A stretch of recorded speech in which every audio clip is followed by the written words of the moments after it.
microfinance is a source of financial services for entrepreneurs and small businesses lacking access to banking and related services. The two main mechanisms for the delivery of financial services to such clients are relationship-based banking for individual entrepreneurs and small businesses, and group-based models, where several entrepreneurs come together to apply for loans and other services as a group. In some regions, for example Southern Africa, microfinance is used to describe the supply of financial services to low-income employees, which is closer to the retail finance model prevalent in mainstream banking. For some, microfinance is a movement whose object is a world in which as many poor and near-poor households as possible have permanent access to an appropriate range of high-quality financial services, including not just credit but also savings, insurance, and fund transfers. Many of those who promote microfinance generally believe that such access will help poor people out of poverty, including participants in the Microcredit Summit campaign. For others, microfinance is a way to promote economic development, employment and growth through the support of micro-entrepreneurs and small businesses. Microfinance is a broad category of services, which includes microcredit. Microcredit is provision of credit services to poor clients. Microcredit is one of the aspects of microfinance and the two are often confused. Critics may attack microcredit while referring to it indiscriminately as either microcredit or microfinance. Due to the broad range of microfinance services, it is difficult to assess impact, and very few studies have tried to assess its full impact. Proponents often claim that microfinance lifts people out of poverty, but the evidence is mixed. What it does do, however, is to enhance financial inclusion. Background: microfinance and poverty. In developing economies and particularly in rural areas, many activities that would be classified in the developed world as financial are not monetized, that is, money is not used to carry them out. This is often the case when people need the services money can provide but do not have dispensable funds required for those services, forcing them to revert to other means of acquiring them. In his recent book The Poor and Their Money, Stuart Rutherford cites several types of needs, life cycle needs, such as weddings, funerals, childbirth, education, home building, widowhood and old age. Personal emergencies, such as sickness, injury, unemployment, theft, harassment or death. Disasters, such as fires, floods, cyclones and man-made events like war or bulldozing of dwellings. Investment opportunities, expanding a business, buying land or equipment, improving housing, securing a job, etc. People find creative and often collaborative ways to meet these needs, primarily through creating and exchanging different forms of non-cash value. Common substitutes for cash vary from country to country but typically include livestock, grains, jewelry and precious metals. As Marguerite Robinson describes in The Microfinance Revolution, the 1980s demonstrated that microfinance would provide large-scale outreach profitably, and in the 1990s, microfinance began to develop as an industry. In the 2000s, the microfinance industry's objective is to satisfy the unmet demand on a much larger scale, and to play a role in reducing poverty. While much progress has been made in developing a viable, commercial microfinance sector in the last few decades, several issues remain that need to be addressed before the industry will be able to satisfy massive worldwide demand. The obstacles or challenges to building a sound commercial microfinance industry include, inappropriate donor subsidies, poor regulation and supervision of deposit-taking MFIs, few MFIs that meet the needs for savings, remittances or insurance, limited management capacity in MFIs, institutional inefficiencies, need for more dissemination and adoption of rural, agricultural microfinance methodologies, ways in which poor people manage their money. Rutherford argues that the basic problem poor people as money managers face is to gather a usefully large amount of money. Building a new home may involve saving and protecting diverse building materials for years until enough are available to proceed with construction. Children unregistered trademark schooling may be funded by buying chickens and raising them for sale as needed for expenses, uniforms, bribes, etc. Because all the value is accumulated before it is needed, This money management strategy is referred to as saving up. Often, people don't have enough money when they face a need, so they borrow. A poor family might borrow from relatives to buy land, from a money lender to buy rice, or from a microfinance institution to buy a sewing machine. Since these loans must be repaid by saving after the cost is incurred, Rutherford calls this saving down. Rutherford's point is that microcredit is addressing only half the problem, and arguably the less important half. Poor people borrow to help them save and accumulate assets. Microcredit institutions should fund their loans through savings accounts that help poor people manage their myriad risks. Most needs are met through a mix of saving and credit. A benchmark impact assessment of Grameen Bank and two other large microfinance institutions in Bangladesh found that for every $1 they were lending to clients to finance rural non-farm micro-enterprise, about $2.50 came from other sources, mostly their client savings. This parallels the experience in the West, in which family businesses are funded mostly from savings, especially during startup. Recent studies have also shown that informal methods of saving are unsafe. For example, a study by Wright and Mutisajira in Uganda concluded that those with no option but to save in the informal sector are almost bound to lose some money, probably around 1/4 of what they save there. The work of Rutherford, Wright and others has caused practitioners to reconsider a key aspect of the microcredit paradigm, that poor people get out of poverty by borrowing, building micro-enterprises and increasing their income.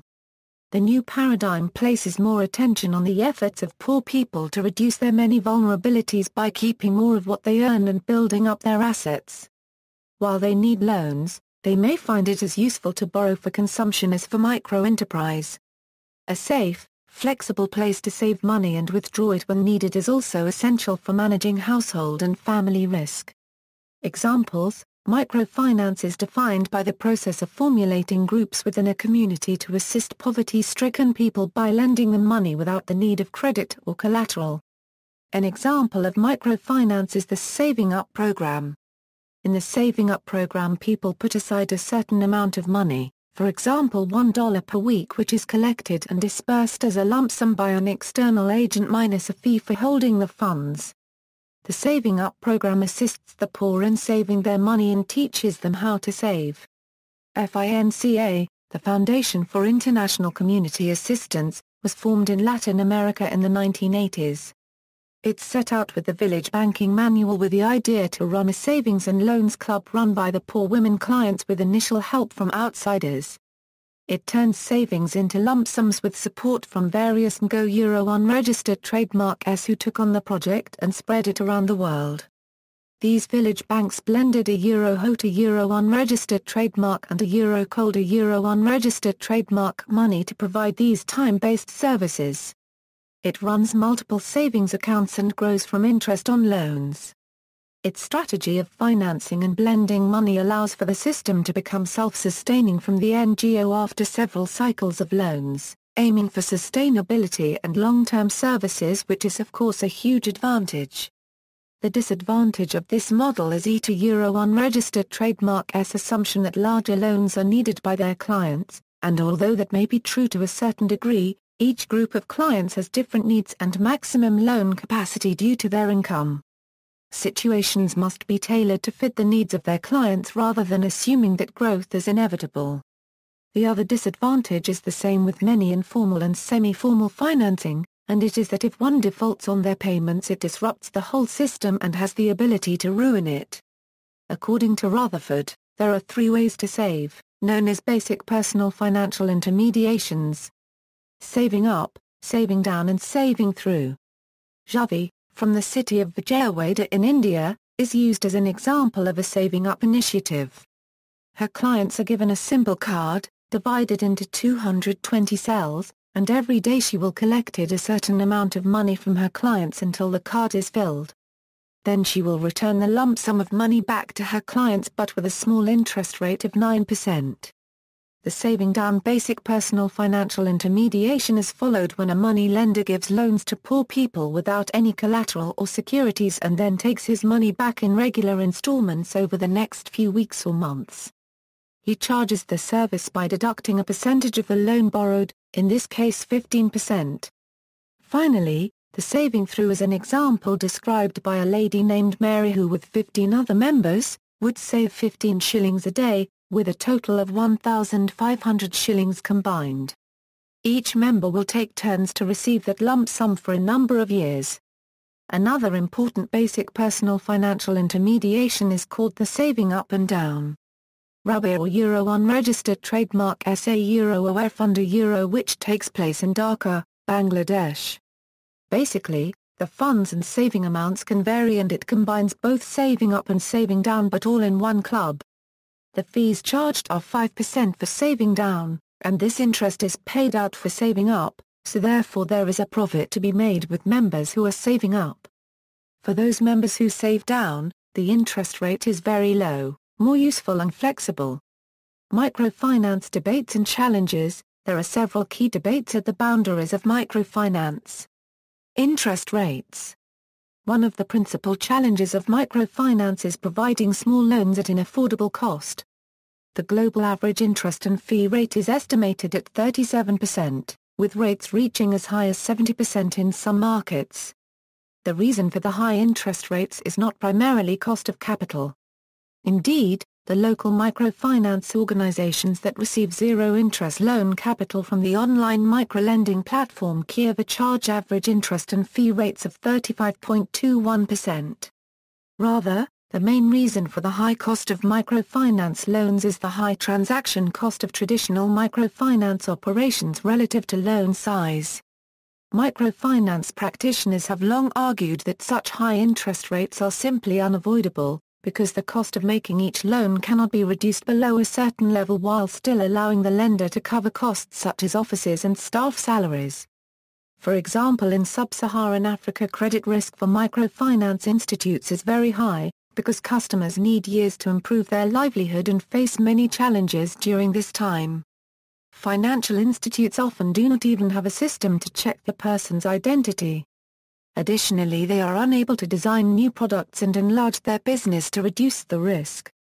The result is that the traditional approach to microfinance has made only limited progress in resolving the problem it purports to address, that the world's poorest people pay the world's highest cost for small business growth capital.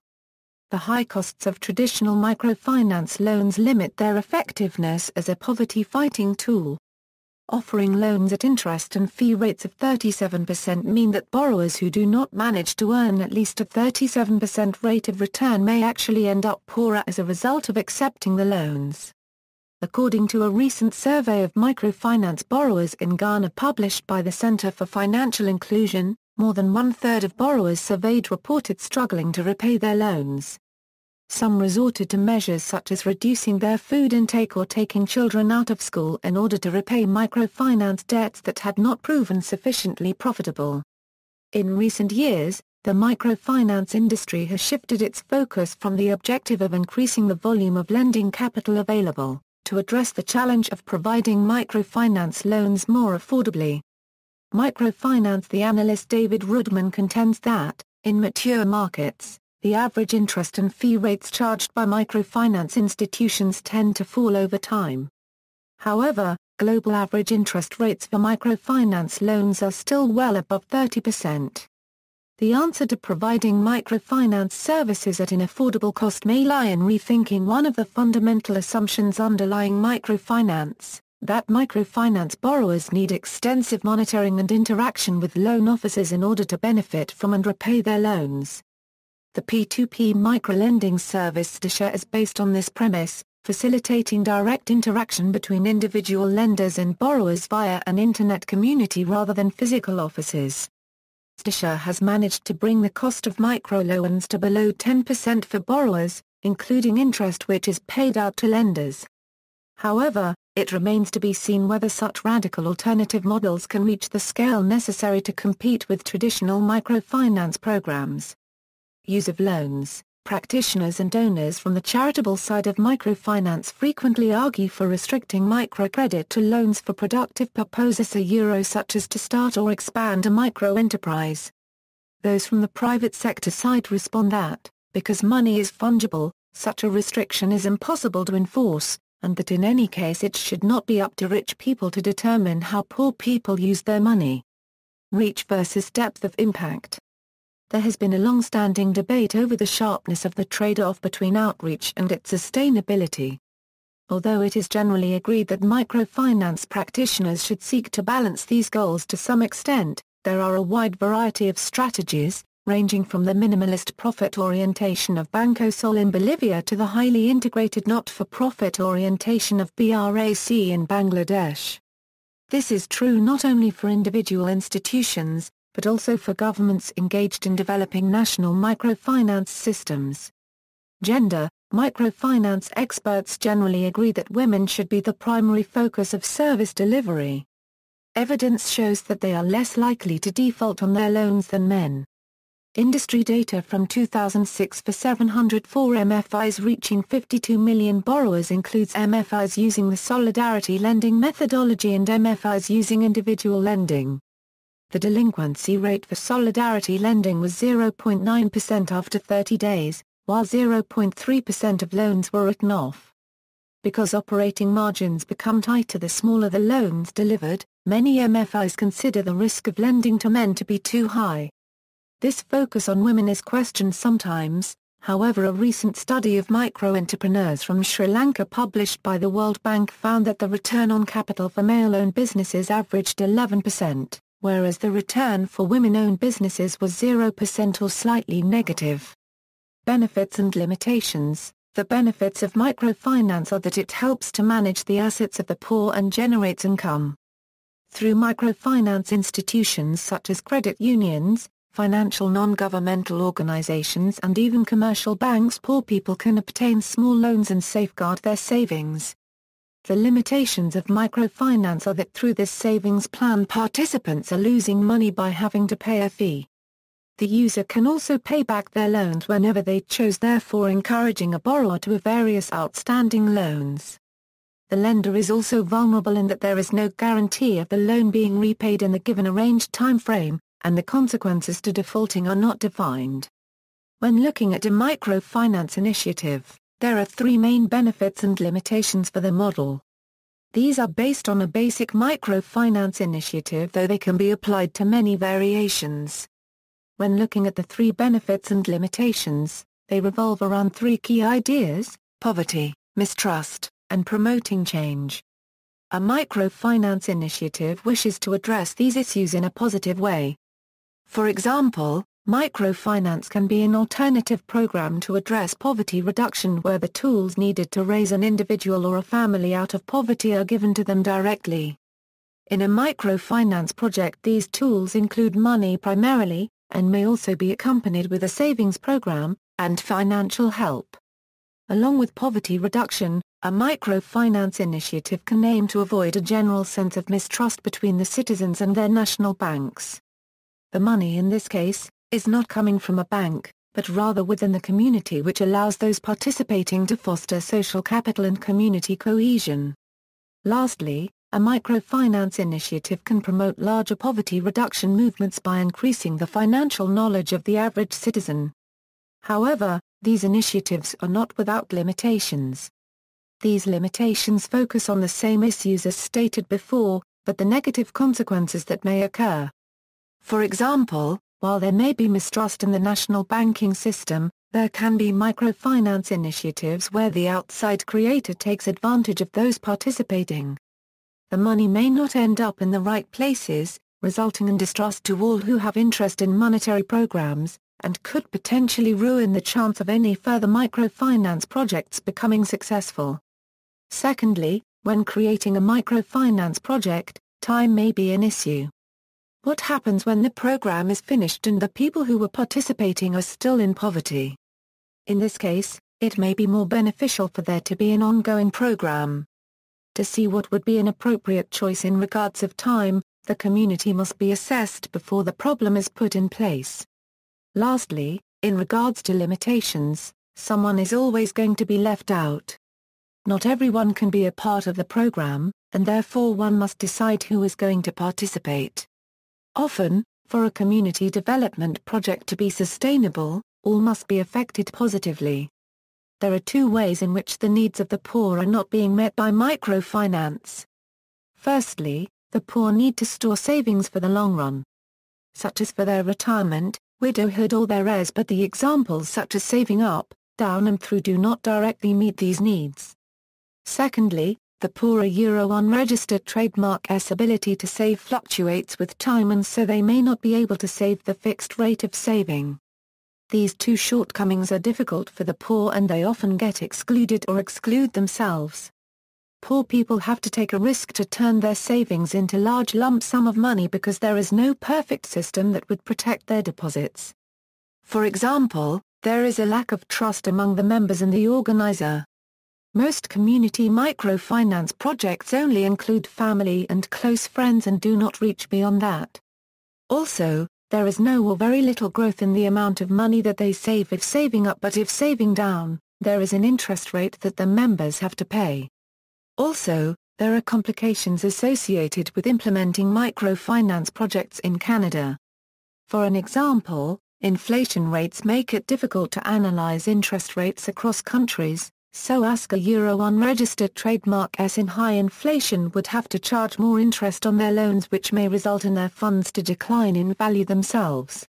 In many countries, Axion unregistered trademarks have become permanent institutions referred to as credit unions, savings and credit cooperatives.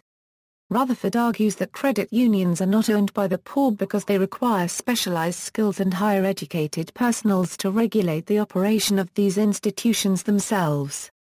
Although these institutions aim to benefit the poor, they are very different from neighborhood Axion unregistered trademarks, and issues arise when they purse collateral or securities for loans given. Similarly, there are language barriers between formal federal banks and credit unions that causes complications.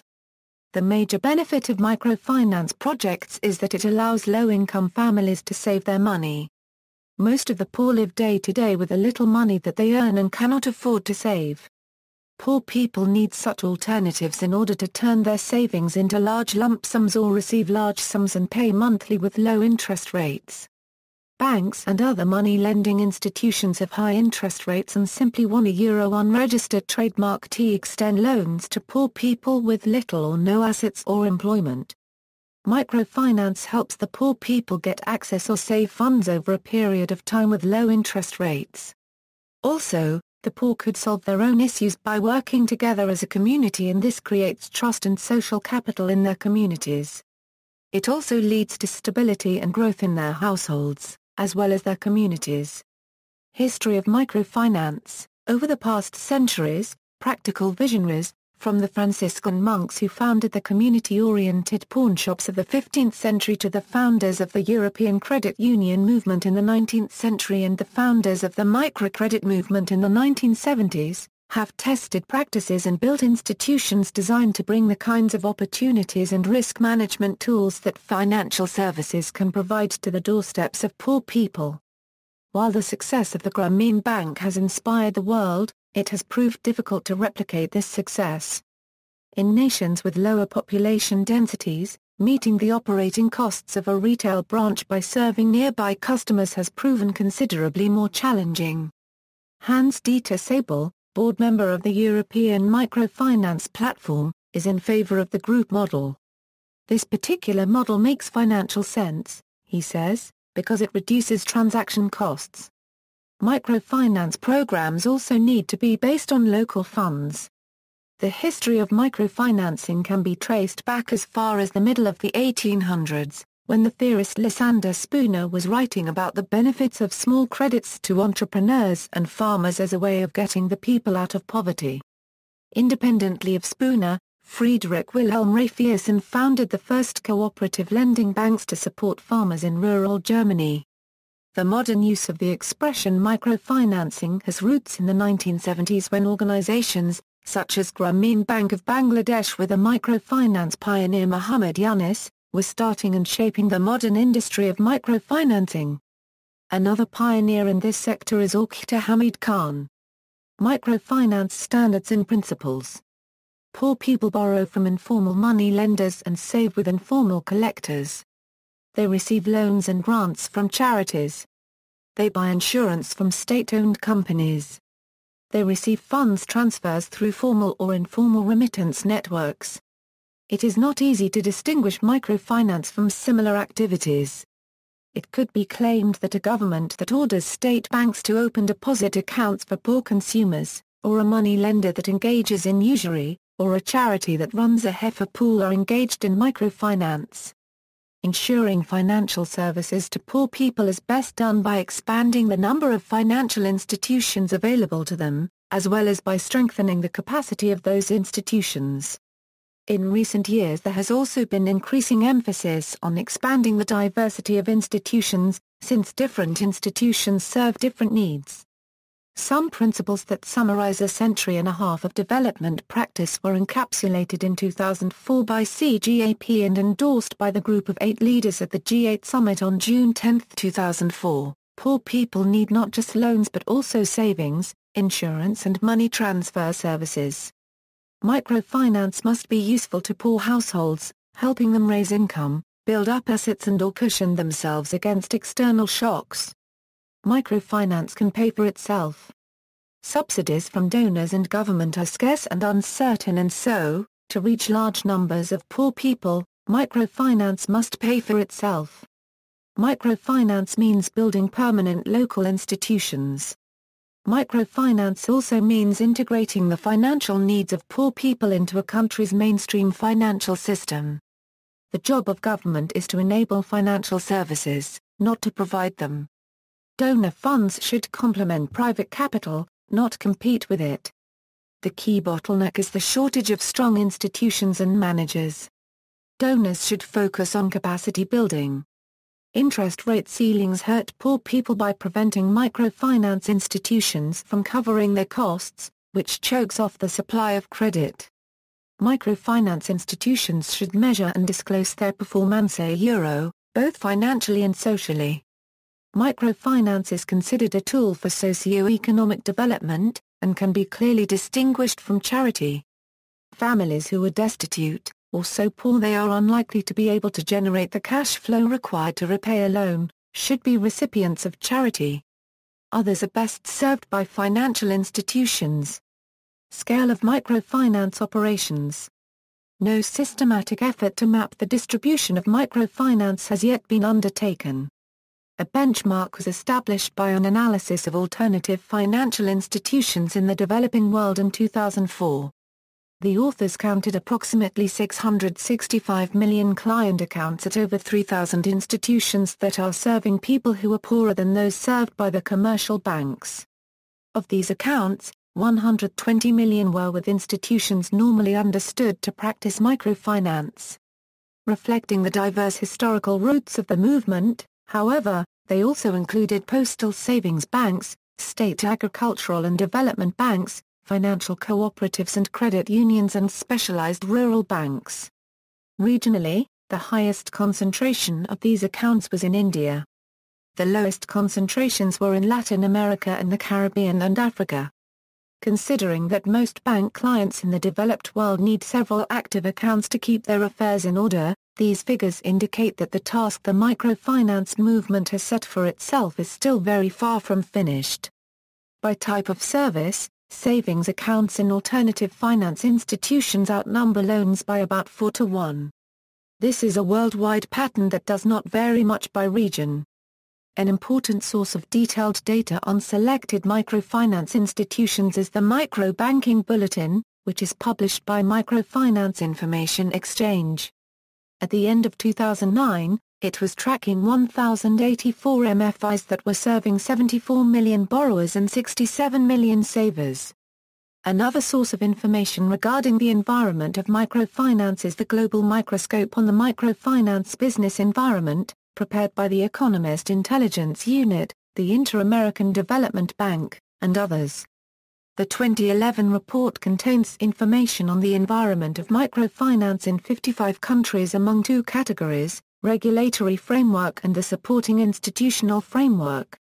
This publication, also known as the Microscope, was first developed in 2007, focusing only on Latin America and the Caribbean, but by 2009, this report had become a global study. As yet there are no studies that indicate the scale or distribution of informal microfinance organizations like ROSCAs and informal associations that help people manage costs like weddings, funerals and sickness. Numerous case studies have been published, however, indicating that these organizations, which are generally designed and managed by poor people themselves with little outside help, operate in most countries in the developing world. Help can come in the form of more and better qualified staff, thus higher education is needed for microfinance institutions. This has begun in some universities, as Oliver Schmidt describes. Mind the management gap, microfinance in the United States and Canada. In Canada and the US, microfinance organizations target marginalized populations unable to access mainstream bank financing. Close to 8% of Americans are unbanked, meaning around 9 million are without any kind of bank account or formal financial services. Most of these institutions are structured as non-profit organizations. Microloans in the U.S. context is defined as the extension of credit up to $50,000. In Canada, CRA guidelines restrict microfinance loans to a maximum of $25,000. The average microfinance loan size in the U.S. is $9,732, 10 times the size of an average microfinance loan in developing countries. Impact: while all microfinance institutions aim at increasing incomes and employment, in developing countries the empowerment of women, improved nutrition and improved education of the borrower unregistered trademark S children are frequently aims of microfinance institutions. In the US and Canada, aims of microfinance include the graduation of recipients from welfare programs and an improvement in their credit rating. In the US, microfinance has created jobs directly and indirectly, as 60% of borrowers were able to hire others. According to reports, every domestic microfinance loan creates 2.4 jobs. These entrepreneurs provide wages that are, on average, 25% higher than minimum wage. Small business loans eventually allow small business owners to make their businesses their primary source of income, with 67% of the borrowers showing a significant increase in their income as a result of their participation in certain microloan programs. In addition, these business owners are able to improve their housing situation, 70% indicating their housing has improved. Ultimately, many of the small business owners that use social funding are able to graduate from government funding. United States, in the late 1980s, microfinance institutions developed in the United States. They served low-income and marginalized minority communities. By 2007, there were 500 microfinance organizations operating in the U.S. with 200 lending capital. There were three key factors that triggered the growth in domestic microfinance: change in social welfare policies and focus on economic development and job creation at the macro level. Encouragement of employment, including self-employment, as a strategy for improving the lives of the poor. The increase in the proportion of Latin American and Asian immigrants who came from societies where micro-enterprises are prevalent. These factors incentivized the public and private supports to have microlending activity in the United States. Selected microfinance institutions in the United States are Axion Usa. Axion USA, an affiliate of Axion International, offers microloans and other financial services to low and moderate-income entrepreneurs for their small businesses who cannot get financial support through traditional means. Axion Chicago. Axion Texas Louisiana, Project Enterprise, founded in 1997 in New York City. Project Enterprise provides support to entrepreneurs and small businesses in lower-income communities through access to business loans, business development services, and networking opportunities. Grameen America, based in New York and founded by Muhammad Yunus, Grameen America provides microloans, savings programs, financial education, and credit establishment to low-income entrepreneurs. Capital Good Fund, an example of a microfinance startup, this organization was founded by two Brown University students in 2009. Based in Providence, Rhode Island, CGF provides credit-building business and consumer loans, financial coaching, and free tax preparation. Rise Financial Pathways, based in Los Angeles. This first public-private partnership of its kind provides microloans, seed expansion loans, high-interest savings accounts, financial education and counseling to low and moderate-income entrepreneurs and disinvested communities. Canada. Microfinance in Canada took shape through the development of credit unions. These credit unions provided financial services to the Canadians who could not get access to traditional financial means. Two separate branches of credit unions developed in Canada to serve the financially marginalized segment of the population. Alphonse Desjardins introduced the establishment of savings and credit services in late 1900 to the Quebecois who did not have financial access. Approximately 30 years later, Father Moses Cody introduced credit unions to Nova Scotia. These were the models of the modern institutions still present in Canada today. Efforts to transfer specific microfinance innovations such as solidarity lending from developing countries to Canada have met with little success. Selected microfinance institutions in Canada are, Rise Asset Development, founded by Sandra Rotman in 2009, Rise is a Rotman and CAMH initiative that provides small business loans, leases, and lines of credit to entrepreneurs with mental health and/or addiction challenges. Alterna Savings, formed in 2005 through the merging of the Civil Service Savings and Loan Society and the Microcredit Union, Alterna is a financial alternative to Canadians. Their banking policy is based on cooperative values and expert financial advising. Access Community Capital Fund, based in Toronto, Ontario, Access is a Canadian charity that helps entrepreneurs without collateral or credit history find affordable small loans. Montreal Community Loan Fund, created to help eradicate poverty, Montreal Community Loan Fund provides accessible credit and technical support to entrepreneurs with low income or credit for startups or expansion of organizations that cannot access traditional forms of credit. Momentum, using the community economic development approach, Momentum offers opportunities to people living in poverty in Calgary. Momentum provides individuals and families who want to better their financial situation take control of finances, become computer literate, secure employment, borrow and repay loans for business, and purchase homes. Vancity, founded in 1946, Vancity is now the largest English-speaking credit union in Canada. Microfinance on the Indian subcontinent, loans to poor people by banks have many limitations including lack of security and high operating costs. As a result, microfinance was developed as an alternative to provide loans to poor people with the goal of creating financial inclusion and equality. Muhammad Yunus, a Nobel Prize winner, introduced the concept of microfinance in Bangladesh in the form of the Grameen Bank. The National Bank for Agriculture and Rural Development took this idea and started the concept of microfinance in India. Under this mechanism, there exists a link between SHGs, NGOs and banks. SHGs are formed and nurtured by NGOs and only after accomplishing a certain level of maturity in terms of their internal thrift and credit operations are they entitled to seek credit from the banks. There is an involvement from the concerned NGO before and even after the SHG bank linkage.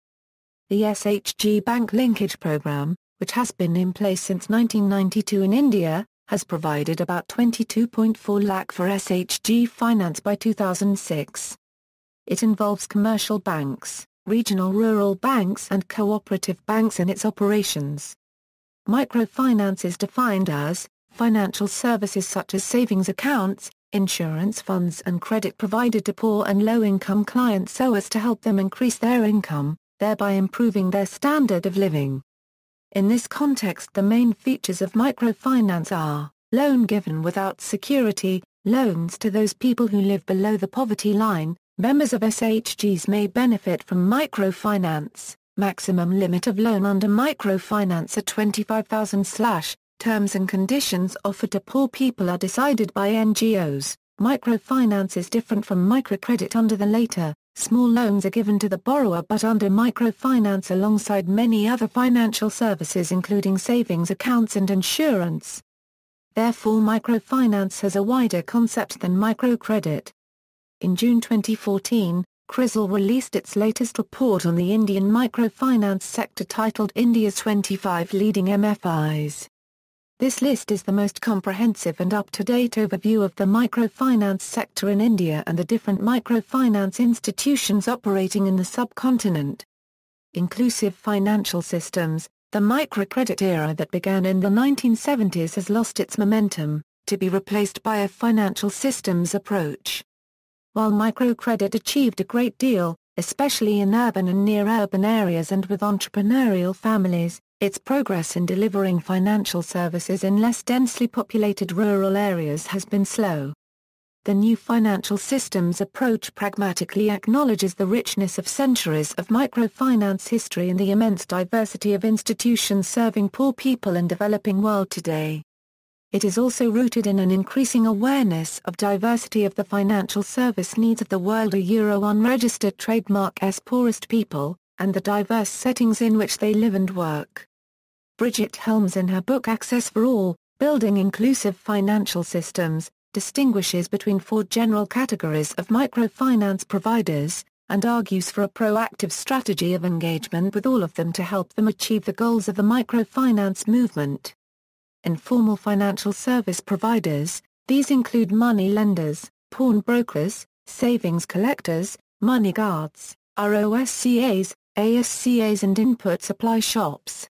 Because they know each other well and live in the same community, they understand each other Euro unregistered trademark's financial circumstances and can offer very flexible, convenient and fast services.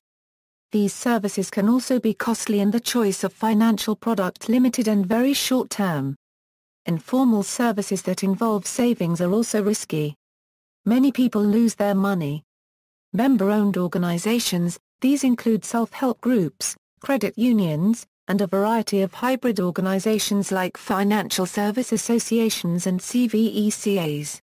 Like their informal cousins, they are generally small and local, which means they have access to good knowledge about each other's financial circumstances and can offer convenience and flexibility. Grameen Bank is a member-owned organization. Since they are managed by poor people, their costs of operation are low. However, these providers may have little financial skill and can run into trouble when the economy turns down or their operations become too complex. Unless they are effectively regulated and supervised, they can be captured by 1 or 2 influential leaders, and the members can lose their money. NGOs. The Microcredit Summit campaign counted 3,316 of these MFIs and NGOs lending to about 133 million clients by the end of 2006. Led by Grameen Bank and BRAC in Bangladesh, Prodem in Bolivia, Opportunity International, and FINCA International, headquartered in Washington, D.C., these NGOs have spread around the developing world in the past 3 decades. Others, like the Gamelan Council, address larger regions. They have proven very innovative, pioneering banking techniques like solidarity lending, village banking and mobile banking that have overcome barriers to serving poor populations. However, with boards that don't Euro unregistered trademark T necessarily represent either their capital or their customers, their governance structures can be fragile, and they can become overly dependent on external donors. Formal financial institutions, in addition to commercial banks, these include state banks, agricultural development banks, savings banks, rural banks and non-bank financial institutions. They are regulated and supervised, offer a wider range of financial services, and control a branch network that can extend across the country and internationally. However, they have proved reluctant to adopt social missions, and due to their high costs of operation, often can't deliver services to poor or remote populations. The increasing use of alternative data in credit scoring, such as trade credit, is increasing commercial banks' interest in microfinance.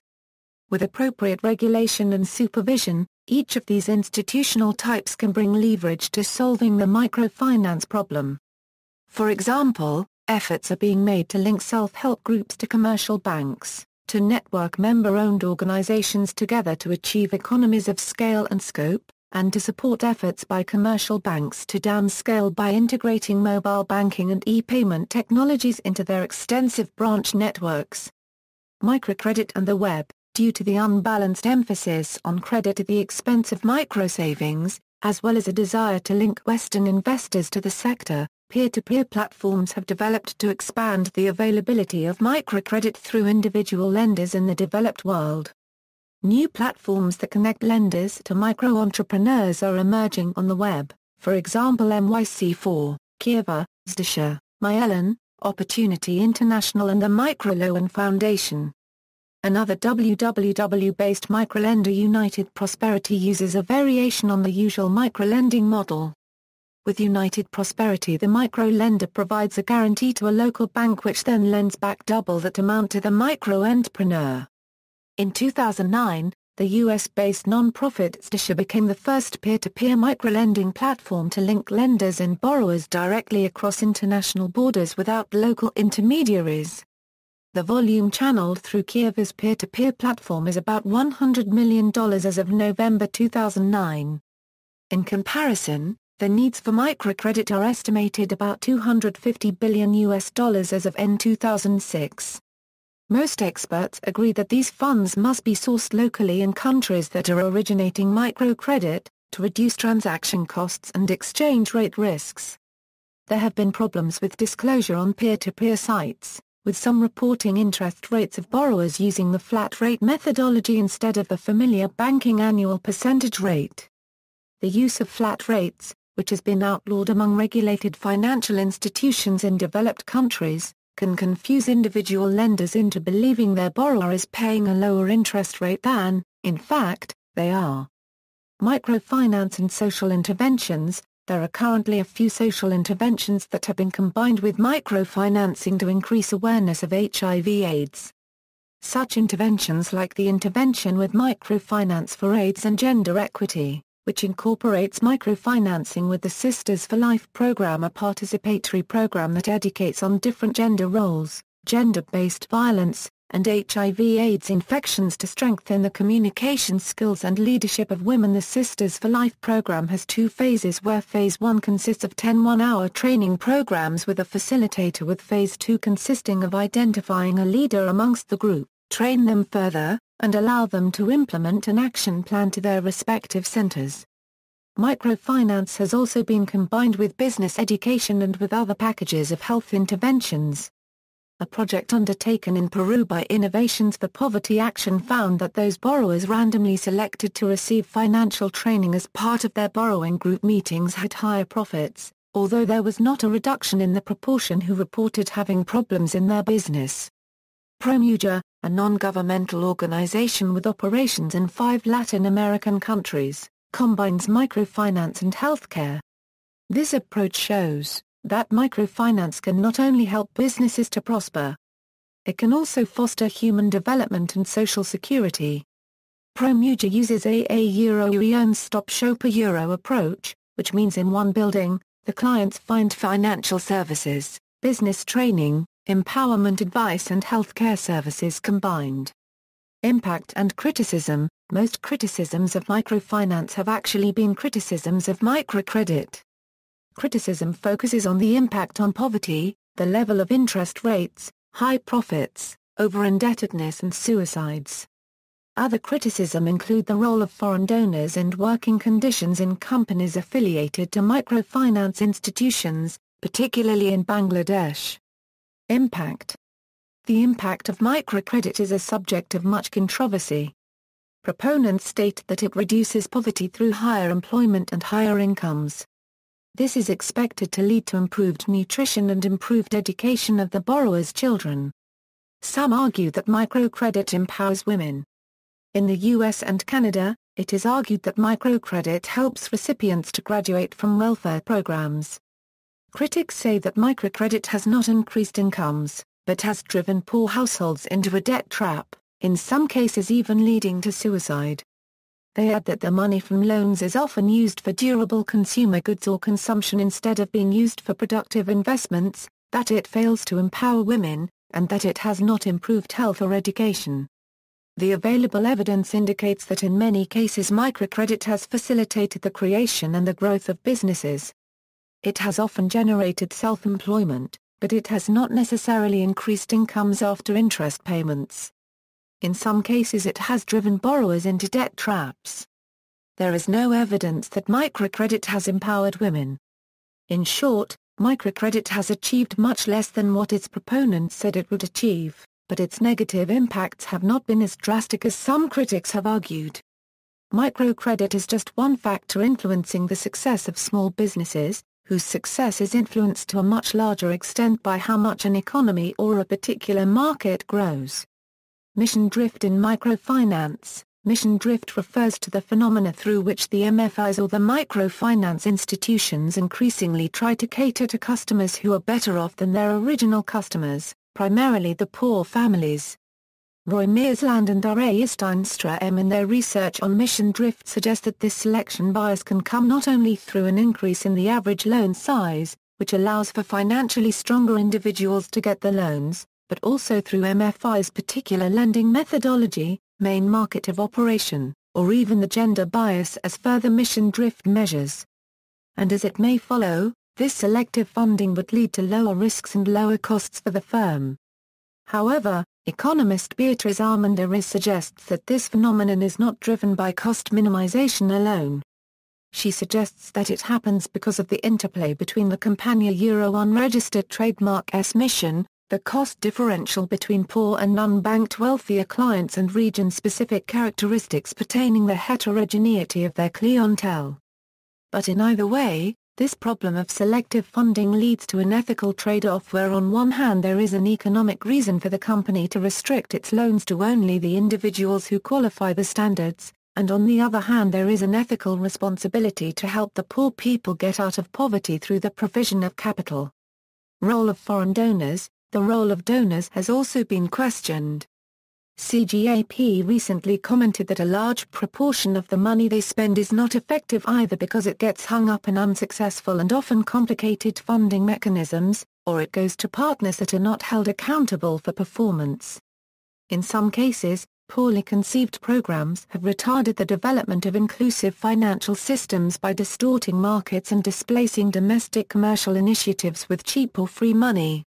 Working conditions in enterprises affiliated to MFIs. There has also been criticism of microlenders for not taking more responsibility for the working conditions of poor households, particularly when borrowers become quasi-wage laborers, selling crafts or agricultural produce through an organization controlled by the MFI. The desire of MFIs to help their borrower diversify and increase their incomes has sparked this type of relationship in several countries, most notably Bangladesh, where hundreds of thousands of borrowers effectively work as wage laborers for the marketing subsidiaries of Grameen Bank or BRAC. Critics maintain that there are few if any rules or standards in these cases governing working hours, holidays, working conditions, safety or child labor, and few inspection regimes to correct abuses. Some of these concerns have been taken up by unions and socially responsible investment advocates. See also. Notes. Further reading, Adams, Dale W., Douglas H. Graham and J. D. von Pischke. Undermining Rural Development with Cheap Credit. Westview Press, Boulder and London, 1984, Diagon, Beatriz Armendariz and Jonathan Moore Dutch. The Economics of Microfinance, The MIT Press, Cambridge, Massachusetts, 2005 Branch, Brian and Jeanette Clayane. Striking the Balance in Microfinance, A Practical Guide to Mobilizing Savings. Pact Publications, Washington, 2002. Dichter, Thomas and Malcolm Harper. Euro Unregistered Trademark S Wrong with Microfinance. Practical Action, 2007. Dowler, Asif and Deepal Barua. The Poor Always Pay Back, The Grameen Two Story. Kumarian Press Incorporated, Bloomfield, Connecticut, 2006. Floro, Cedrerio and Panayotopoulos, Informal Credit Markets and the New Institutional Economics, Westview Press, Boulder Col., 1991, ISBN 0-8133-8136-3. Gibbons, David. The Grameen Reader. Grameen Bank, Dhaka, 1992. Hirschland, Madeline Savings Services for the Poor, An Operational Guide. Kumarian Press Incorporated, Bloomfield, Connecticut, 2005. Kunka, Sharia of Fighting Poverty with Microcredit, Bangladesh edition, The University Press Limited, Dhaka, 1999. Ledgerwood, Joanna and Victoria White. Transforming Microfinance Institutions, Providing Full Financial Services to the Poor. World Bank, 2006. Maz, Ignacio and Kabir Kumar. Banking on Mobiles, Why, How and For Whom. CGAP Focus Note No. 48, July 2008. Akintia al. Venture, a collection of true microfinance stories. Stasha Microfinance, 2012. Raiffeisen, F.W. The Credit Unions. The Raiffeisen Printing and Publishing Company, Neuwied on the Rhine, Germany, 1970. Robinson, Marguerite S., The Microfinance Revolution, The World Bank, Washington, D.C., 2001. Rudman, David, Due Diligence, An Impertinent Inquiry into Microfinance, Center for Global Development, 2012. Sable Hans Dieter and Shyam Kajka, SHG Banking, A Financial Technology for Very Poor Microentrepreneurs, Savings and Development, Vol. XXVI, N. 2, 2002, ISSN 0393-4551, Sinclair, Hugh. Confessions of a Microfinance Heretic. Barrett Kameya Publishers, 2012. Rutherford, Stuart. The Poor and Their Money. Oxford University Press, Delhi, 2000. Wolfe, Henry W. Fiopley Unregistered Trademark S. Banks, A Record of Social and Economic Success. P. S. King & Son, London, 1910. Sapavadia, Vralil K., Microfinance, The Pillars of a Tool to Socio-Economic Development. Development Gateway, 2006. Maimbo, Samuel Munzel and Dilip Ratha Remittances, Development Impact and Future Prospects. The World Bank, 2005. Wright, Graham A. N. Microfinance Systems, Designing Quality Financial Services for the Poor. The University Press, Dhaka, 2000. United Nations Department of Economic Affairs and United Nations Capital Development Fund. Building Inclusive Financial Sectors for Development. United Nations, New York, 2006. Yunus, Muhammad. Creating a World Without Poverty, Social Business and the Future of Capitalism. Public Affairs, New York, 2008. Yunus Muhammad, Moinjan Bertrand and Lawrence Lehman Ortega, Building Social Business Models, Lessons from the Grameen Experience C. April-June, Vol. 43, Now Degree 2-3, Long Range Planning, 2010, pages 308 to 325. External links, Microfinance at DMOZ, Microfinance in Asia and the Pacific, 12 Things to Know. Asian Development Bank, Axion USA's website, a microlender for businesses in the United States.